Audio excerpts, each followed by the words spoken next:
On today's episode of the Property Edge podcast, there's a phrase in the market, Rob, that we're hearing, which is no longer FOMO, fear of missing out. It's now FOBO, which is fear of better options. People don't want to make the purchase because they want to hold off in case there's another option around the corner. The agent who is most successful in actually winning that listing is the one that responds quickest. The seller is seeing the response that they get as a reflection of how well buyers are going to be served should they give their business to that agent. If they're slow to respond to them, then they see that as a reflection. They might be slow to respond to buyers, and potentially buyers might get off the hooks. Hello and welcome to the Property Edge podcast, where we talk all things real estate, data, tech, integrations, AI. My name is Rob Turnbull, and today we're looking at a different perspective on real estate. I'm delighted to be joined today by Luke Dore, who is the National Customer Training Manager for REA Group. Welcome, Luke. Thanks, Rob. Thanks for having me. Well, it's brilliant to have you on, and I must say, when we were planning this, there were so many different rabbit holes we could have gone down. All right, but what I want to focus on today is that realestate.com really isn't just a listing portal. If you change your perspective, it's also a behavioural database of pretty much every single prospective buyer and vendor in the country. And so what I was hoping today, we could have a chinwag about the insights and the understanding of those behaviours and how agents and agencies can benefit from those insights. So to start with, who are you, Luke, and what do you do? Yes, I've been at REA now, realestate.com.au, as a lot of your audience will know it, for over 10 years, which is a lifetime in a digital sense. So predominantly in customer-facing roles, really, Rob, dealing with agents and agencies, mainly New South Wales and Victoria. But I've recently stepped into this role as National Customer Training Manager alongside someone who a lot of people might know, Tara Christian. So she's been in the industry for 20 years, and she's really on the cutting edge of those digital trends that we're starting to see, whereas the role that I'm playing and the knack that I have is really joining the dots between what the lives of our customers are, you know, how they integrate with not only realestate.com.au, but also outside of REA resources as well. So I think my role is that conduit between REA and their business. So we do it at scale, a lot of in-person presentations to a lot of larger groups, events, training sessions, some short-form videos, online content, webinars, all that sort of stuff. So it's full on, Rob. It's demanding, but it's a hell of a lot of fun as well. All right, well, let's get some of those insights and those data-driven understanding of customers out of you today. Let's start with, in marketing, we use personas, customer personas. We sort of group people together by similar behavioral trends. How do you approach customers at REA Group? We probably don't use personas in the traditional marketing sense, but that being said, we have such an advantageous position with where we're at because we have such a strong audience that visits our website every month. I think at last track there was over 13 million individuals who hit realestate.com.au in 1 month alone. So it's, effectively it's half the population that are coming. And when they come, they're spending about 35 minutes on average per month per user. So it's a large sample size and it is a long time that they're engaging with the site. So we have like I said, an advantageous position of being able to identify exactly where they sit in the property cycle at any given point in time. So whether they're buyers, renters, vendors, landlords, some people could be all four at once.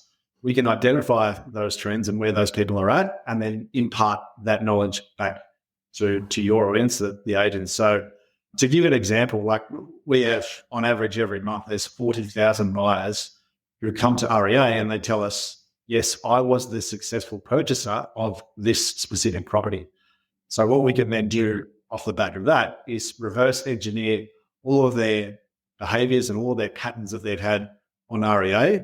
And then that can empower our intelligence and a lot of the time use artificial intelligence to better connect with and provide value to the real estate professionals that are working in this industry. So a lot of them have access to this information. They can start the relationship early with these prospective buyers, and real estate directors and agents are often asking me, okay, so why do you bother with owners? Well, that is the real crux of the reason right there. It's so that we can track these people, but also so we can reverse engineer all their behavior before they made the purchase. And then we can provide that intel and help shape really positive experiences for a lot of agents. So someone jumps on your site. How do you differentiate between someone who's just browsing for fun because they're dreaming of buying a new house one day and someone who's browsing with intent? It's a good one. There's a couple of ways. So I'll start with the easy. And so when it comes to intent, you've got those legitimate, really the calls to action, which are whether it's an email inquiry or a phone inquiry. They might click on the mortgage calculator to work out whether or not they can actually afford the home. They might register for an inspection or request an open for inspection. So they're the legitimate calls to action. But in terms of sort of, browsing with intent and what we call the inferred signals, that might be things like frequency, duration, and consistency. One user 12 months ago might have only been on site for 3 minutes. One of their friends sent them an email or a link. They clicked on that link. They opened up the property. It was a beautiful coastal property with a horizon pool that overlooked out over the ocean. And then we don't hear from that user again for another 12 months. But then in 12 months' time, we start to realize that they're on the site every single day. They're visiting for over 30 minutes when they do come to the site, and they're looking at the same, maybe call it 3 or 4 suburbs. Well, we can suggest that those inferred signals suggest that they're browsing with intent. So frequency, duration, and consistency are the things that we sort of measure. That time in the buying journey now has really pushed out. So traditionally it was 34 weeks for a buyer from the time they decided they were going to buy to when they did purchase. It's now blown out to 44 weeks, which tells us that a lot of people are doing a lot more research. They're taking their time. And there's a phrase in the market, Rob, that we're hearing, which is no longer FOMO, fear of missing out. It's now FOBO, which is fear of better options. People don't want to make the purchase because they want to hold off in case there's another option around the corner. Fear of better options. I've never heard that one before. I like that. But it definitely is not one of mine, that's for sure. Related to that is part of that journey would be if you're a vendor finding an agent. I read in one of realestate.com's brochure things that nearly 2/3 of sellers start without a preferred agent, which amazed me. I just figured everyone had a preferred agent from past experience or from simply seeing local branding. So how can agents influence that? Apart from their regular brand building exercise that they'll be doing day in, day out anyway in their local area, how on earth on realestate.com do you stick your head up? Yeah, it's the $1 million question, isn't it? I think, like Tara and I speak about content that agents put out there that does one of 3 things. That either attracts people into their network, it nurtures those people that they currently have in their network, and then it converts those people that they have to a transaction or a listing, if you like. So what we're speaking about now is really that attraction side of their business.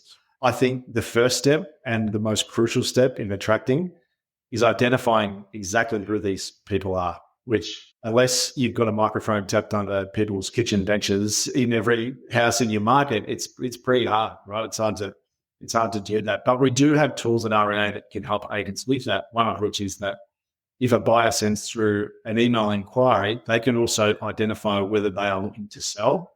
And we will flag that with our pro subscribers on REA.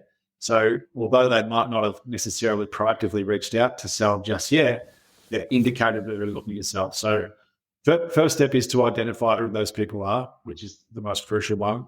The second step is to provide value. So helping them with their purchase, providing them some data, some insights.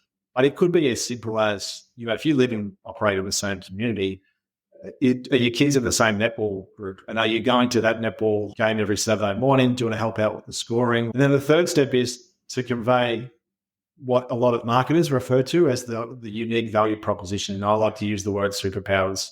What is your individual superpower as an agent, and how do you convey that to these people? It could be that you're really good at styling and furnishing. It could be you're an expert negotiator. You might be a social media whiz who has an extended network on TikTok, Facebook, Insta, the whole lot. So whatever that is, make sure that you convey that message to people. Funny, I was out with a couple for dinner recently, and they were having a chat about the fact that just gone on the market. And as I'm actually doing, I'm very curious about how it came to be that they chose their agent. And he said he'd received a text message out of the blue from the agent that they'd listed with. And there, what had happened was they'd spoken to another family as they were dropping their kids off at school. That family was friends with the agent, passed the information on, And very subtly, that agent just sent through a text message and said, hey, this is all the data that I've got about properties that I've sold in the same price bracket as yours. Now, this agent hasn't sold the lion's share of properties in the market, but they've sold more properties in that price bracket than anyone else. What they've identified there is their own individual superpower. They've got that $1.5 to $2 million bracket sewn up, and they found a little loophole, a little way to get in and actually communicate that to people. So, yeah, identify who they are, provide value, and then convey your superpower. And that would be via the agent profiles on the platform, right? Yeah, absolutely. It can be. Like you said, 2/3 of people have started the process without an agent in mind. All they're doing really is, if they're not coming to realestate.com.au or any other portals straight away, they'll Google the name that they've heard about. So word of mouth definitely still plays a part because people hear the name first. But then once they Google the name, more than likely they're going to run into the REA profile and they'll be able to see all the information about the agent there. I do love how offline and offline blends. You know, you bump into someone at school drop-off or whatever it is, and you're going to research them, and you end up online on the portal, or then you end up on the agency website. It's amazing how everything blends together, so your messaging has to be so consistent. So what does a top agent profile look like on your site? So majority of them on our site we're finding are complete. And we're talking about having an updated cover image, the videos are there, and they're current as well. They really portray the agent really well. We just launched Agent Reels, which is a really cool video that the agent can use to market themselves. Yep. So I think like what you can see on Instagram with Reels on Instagram, agents can do the same thing on their REA profile now, which is really cool. Social media links are up to date. The awards that they've won are there. And they've also got reviews, all of their information about themselves. So that's the good ones. But if you want to talk about like that top 5%, around the country, I'm talking about a handful of agents that I've worked with. They might be updating their cover image or their video maybe once a month, and it will be frequently there based on new properties that they've just listed. They might clearly highlight their superpower, and they can do this in their description or on their video. So what is the specific thing about them that sets them apart? The other thing that some are doing as well is that they're copying the reviews that they get from their clients and they're pasting this into their description. Now, whether you're getting the reviews on REA, Google, any other provider, they're grabbing those reviews and putting that into their description. And we actually now syndicate with Google as well, which is a really cool thing that it's going to make life a lot easier as well. A little footnote there for agents. And then the last thing that the top 4 or 5% of agents are doing is they're actually replying to their clients once they do submit a review, and they are replying publicly. So I think a lot of agents get into the trap of just getting a review and thinking, that's great, I've got my review on there, it's all done. But we need to put ourselves into the shoes of the prospective vendor.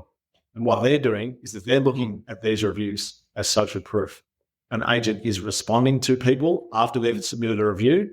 It shows that they are the type of agent who is still willing to work with people even after the transaction's done. They're still willing to engage. They still have a relationship outside of the cut and thrust of just selling the home. Yeah, that's one thing I did want to talk about is those reviews, because if I jump on realestate.com now and look at any one area, there's going to be a dozen agents who have got a really high star rating and 20 plus properties sold. Are reviews just table stakes? Should you be asking every single person you deal with for a review? I mean, is it that simple? It is, and absolutely, it's not just table stakes. It is a little output, but big impact. And I say little output, and well aware that there are a number of providers out there, and it can be a little bit cumbersome to ask past client to leave a review on multiple different platforms. I think that's not something we want to be doing. And as I mentioned, we now syndicate with Google as well, so we can have one review left that goes to both. 76% of sellers who use online sources, Rob, have told us that they are using ratings or reviews when they are researching agents. It's over 3/4. So the proof is in the pudding there. Again, it's a little bit awkward depending on what market you're in. I know there's some agents who just don't feel comfortable asking past clients for reviews because it's a little bit of an awkward sort of thing to ask, but it definitely does have big implications based on prospective vendors and what they see. And we've got to compare what we do in this industry to what other industries are doing. We shouldn't be comparing ourselves just to other agents. You look at any other like hospitality, retail in book sales, the beauty industry, I mean, they've been doing it for years and doing it really well. So the average consumer, they're thinking the same thing. They're comparing outside of industry about their experience. I put it to any agent who wants to question it. If you are a prospective vendor and you were looking at two agents side by side, and one of them had 30 reviews on their profile and the other had none, my suggestion is it would be a red flag, the person who doesn't have any reviews, particularly given that sometimes people are taking up to 10 or 11 years until they sell their property. They haven't been used to the industry and they don't know what to expect. It'd be a red flag if there was no reviews. So add request review to your post-sale workflow. Is that what you're saying? Yeah, well, 100%. And if I can add a little bit of work as well, once that review comes through, definitely reply and reply publicly so that hits your profile. Righto, that's a good intake there. Now, if I'm a prospect, I'm jumping on realestate.com, I'm looking around, I submit, because I can send a message to an agent, can't I, through realestate.com. What's best practice here? Because I reckon I know a number of agents are pretty slack in this, and they know they're slack, but they got so much going on. What does great look like, and how can they make this work for them? Yeah, so the first step is immediacy. So making sure that the response that we have is immediate. Now, granted, a lot of agents might be in meetings, appraisals at the time that an appraisal request comes through. So being able to respond really quickly isn't always tangible. I think you mentioned it, that the average response expectation of a seller is that they are responded to within 48 hours, which is pretty fast. And we know that usually it's only a 2 or a 3 horse race. So on average, the seller is sending through a lead request to 2.5 agents on average. So, and what we're finding off the back of that is the agent who is most successful in actually winning that listing is the one that responds quickest. The seller is seeing the response that they get as a reflection of how well buyers are going to be served. Should they give their business to that agent? If they're slow to respond to them, then they see that as a reflection. They might be slow to respond to buyers, and potentially buyers might get off the hook. So immediacy is definitely one. The second one I would say is personalization as well. So when you ask about what does great look like in terms of lead responses, personalization, I think we do well in terms of the name of the seller or the address of the property that they're sitting on. But what we need to do is go that extra mile and start pulling out the unique home features of that property. What are the things that set that home apart? And even consider communication preferences. So we know that the consumers who are over 45, they sort of like a mix. 50% of the time they want a phone call, 50% of the time they want text or email. Whereas if you're under 45, they only want a phone call 25% of the time, which means that a lot of the time a text message, a WhatsApp message, an email can suffice. And then the last thing I would say is that it is outcome focused. So whatever the message you give is, it needs to be really focused on what that seller wants and the outcome that you as an agent can deliver. We know that the number one most important quality of an agent, according to sellers, was that the agent truly cares and wants the best outcome for them. So if you can find a way to deliver that message, you're definitely going to be in the box seat. Right. So it's finding a way to make sure that someone can answer that prospect or that appraisal request, even if it's not with an instant appraisal, it is with a response, right? So it might have to go to the office and the office does it. Yeah, spot on. Yeah, find a way to get back to them as soon as you possibly can. Let's now move to a listing. And if I look at how things have moved, we've gone from, photos into videos. Where are videos going? How important are videos? And what does great, again, look like? So aside from images, the most highly engaged with medium on our platform, we're finding are videos. Like if a photo, as they say, tells 1,000 words, while a video tells 1,000,000 words. So in terms of selling the property or moving the property, absolutely, it's really powerful. But it's also not just property related. We know that it's agent and agency related as well. And like I mentioned, we've got agent reels that agents can use. A lot of consumers are seeing this as the digital interview. So their opportunity to get to know the agent before they have to show their hand. And if a video makes an agent more familiar, we know that familiarity breeds trust and trust breeds a greater likelihood to invite you into their home.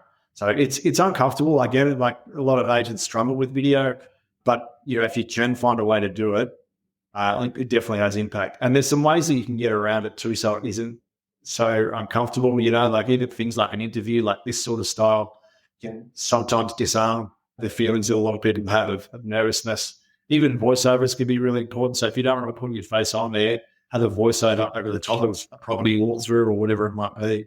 And then subtitles are really important as well, Rob. I think what we see from consumers is that over 80% of videos aren't watched with the sound on. They're on a train or they're sitting on the couch next to their spouse and they don't want to have the sound on, so they're watching it with subtitles. If you can do a voiceover and put subtitles across the bottom, you'll help relay the message that you want to convey. Yeah, that's a good take there. It's about quality of video. You can pay a few grand and get a pro to come in and create an amazing video of a house and then chuck over some mood music. Or you get yourself a gimbal and you walk around and talk about the house yourself. Have you got any data or any stats about whether one works significantly more than another? Because if a vendor doesn't want to pay for a high-end video, is it that much worse just to have the agent wander around and show the property themselves? So in terms of attracting the buyer pool, absolutely not. In actual fact, we've found that authenticity is the thing that more people are engaging with, as opposed to, highly polished, high production value videos. That being said, like every agency, whether you're a part of a bigger franchise or a boutique, there is a brand reputation to uphold. So you don't want to do that to the detriment of your brand. And I know that there's a lot of franchises with strict guidelines around the way that videos are shot.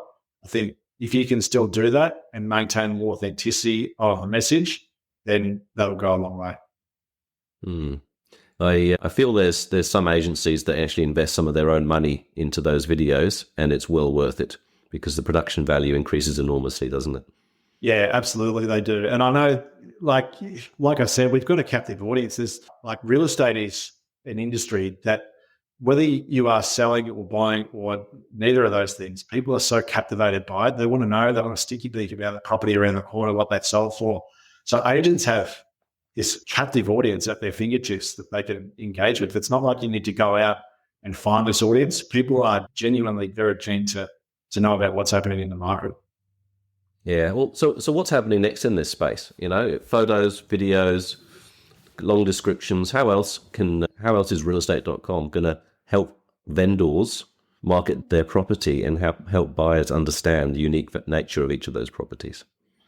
We move pretty quick, Rob, and I'm happy to say that it's only a few weeks away that we're going to launch what we're referring to as property walkthroughs, which are short, sharp videos that agents can take simply in the palm of their hand through a phone and walk through that listing and pop it up on the listing, whether it's online through an app or on the desktop. So they're going to be really cool. It'll give, like I said, every agent an opportunity to be able to do it. I think the benefit for the agent is it gives them the opportunity to showcase themselves and the listing.